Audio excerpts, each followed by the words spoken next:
Hi everyone. I want to talk today about an experience I had recently where I spoke in both Chinese and Japanese at the same time. If you don't know already, my Japanese friends traveled from Tokyo to where I live in America and stayed with me for the last 2 weeks.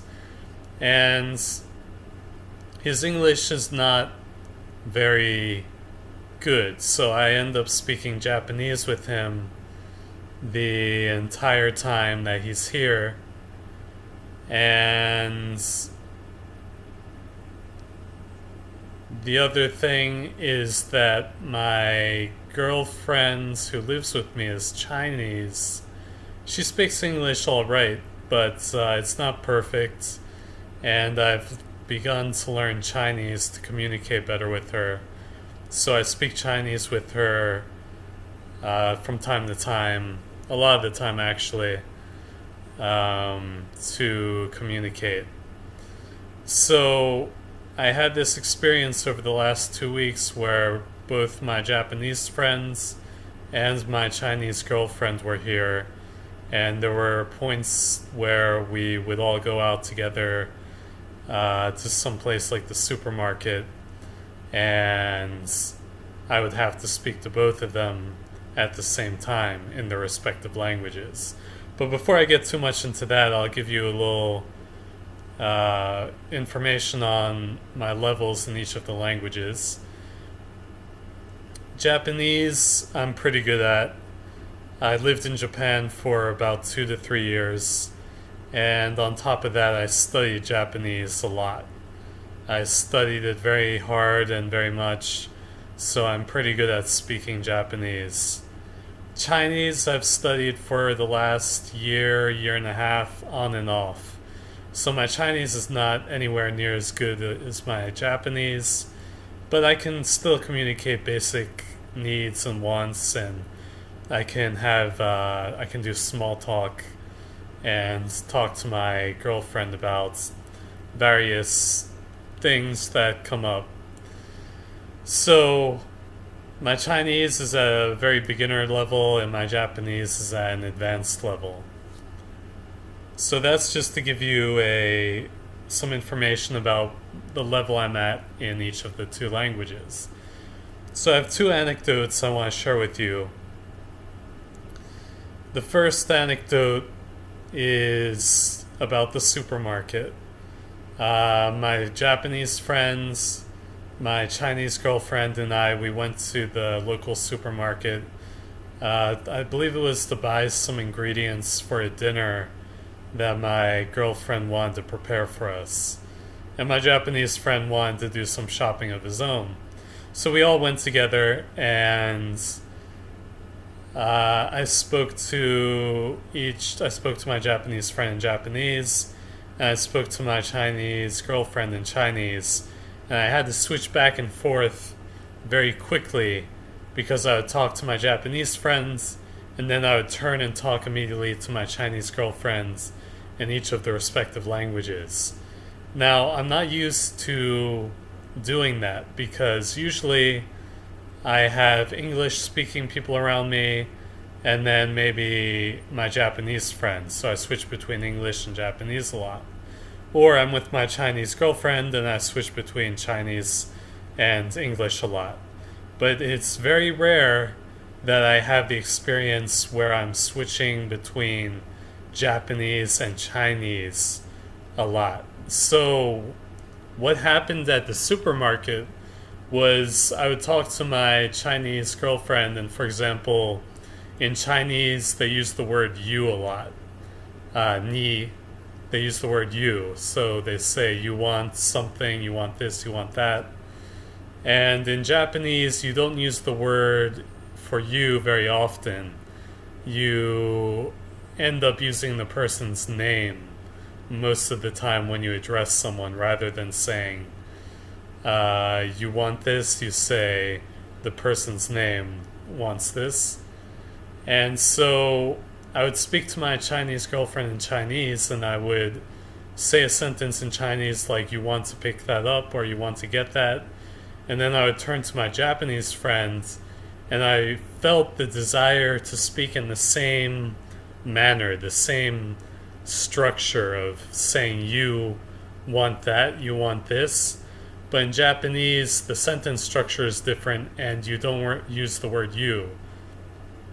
And I felt intuitively that speaking, using those words in Japanese and using the Chinese sentence structure didn't work. It didn't fit. There was like a block that I was hitting.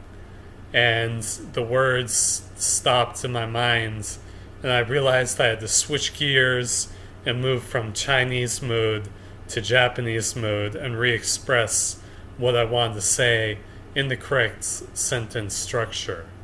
So that was an interesting experience because a lot of the time I would speak Chinese, and then when I turned to my Japanese friends, I would have to pause for a couple of seconds to change gears in my head and be able to say the Japanese sentence correctly in Japanese. But there is a very strong desire to go down that path of the Chinese way of speaking. But I knew I could recognize in my head that something wasn't right, something didn't fit correctly, because I was trying to express that idea in Japanese, and I knew there was I knew at least subconsciously or some way that there's a different way of expressing that in Japanese, and doing so in the Chinese manner was not correct. So that's the first anecdote. The second anecdote is when I went out for a walk in the evening around twilight with my Japanese friend. We just walked around my neighborhood in the city, and I was talking to him, and I wanted to tell him that I was thinking of going to Japan in either February or May. And it turned out that I had been speaking to my girlfriend just an hour beforehand about the same topic, and I had said to her in Chinese, I had talked to her in Chinese about going to Japan in either February or May. And so when I was speaking to my Japanese friends, I remembered that situation in my head of speaking to my Chinese girlfriend in Chinese about the topic. And so when I went to express the idea to my Japanese friends, it came out in Chinese. I think because my mind was taken to Chinese mode because I was still remembering speaking to my Chinese girlfriend, and that was still fresh in my mind. So I ended up blurting out in Chinese, I'm thinking about going to Japan in February or May. And of course, I didn't feel as if anything were wrong, because it seemed natural to me to speak that way because I was expressing my idea naturally. Of course, my Japanese friend looked at me strangely and he said, "What?" He said in Japanese, "Nani?" He said, "What?" And so I had to think back in my mind to what I had just said, because he was looking at me strangely, and I thought, what did I just say that he's not understanding me? And I realized I had used Chinese words instead of Japanese words.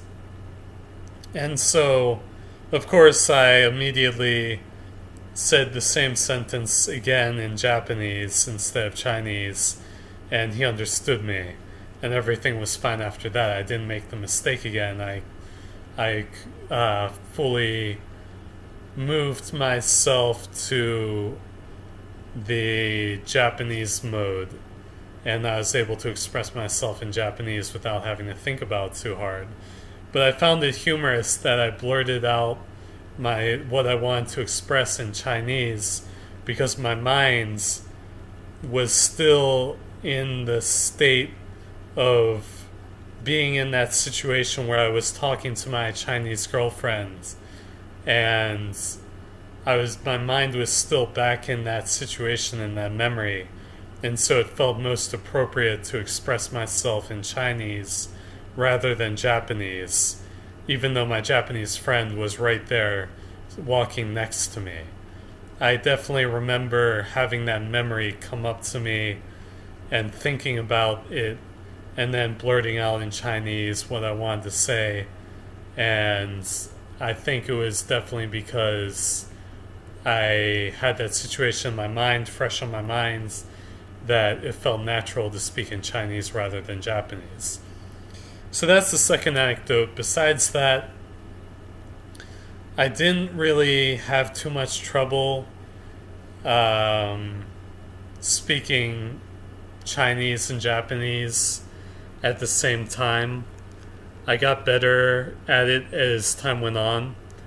And like I said earlier in the video, I think the more you practice switching between two language pairs, the better you get at it. So I'm very good at switching between Japanese and English. I'm very good at switching between Chinese and English. But Japanese and Chinese, switching between those two, that was a new experience. And it was something I had to practice to get better at. But as the 2 weeks progressed, I definitely did get better at it. And I didn't really have much trouble at the end. So that was my experience speaking Japanese and Chinese. I had a lot of fun doing that because for someone studying the languages, it's always great when you get to practice.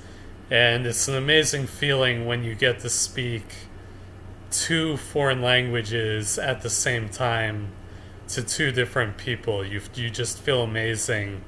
You feel like you're really doing this great accomplishment, speaking, two languages that you've studied very hard for a very long time, and being able to express yourself in the moment and switching back and forth is a great feeling. So if any of you are thinking of learning two languages, I definitely recommend it.